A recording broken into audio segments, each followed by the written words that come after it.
The last thing our pilots should have to be worried about is hitting a bird. For the longest time, we've relied on manpower to keep our runways safe. But with an ever-present demand for air power and a high sortie rate, we needed something more.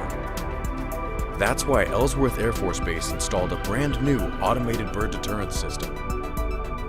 Basically all they do is a small amount of propane is injected into the cannon and then lit, which creates a loud shotgun sound, just a loud bang to scare the birds away.